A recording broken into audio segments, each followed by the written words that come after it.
थोड़ा बताइए सभी को। मैं खाना खा चुका हूँ, पूरा फुल डाइट पे चल रहा हूँ।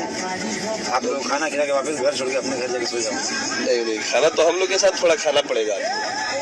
खाना खाना पड़ेगा तो फिर जो आप खाएंगे हम वो खा लेंगे। मैं सादा जीवन उच्च विचार रोटी दाल खाऊंगा।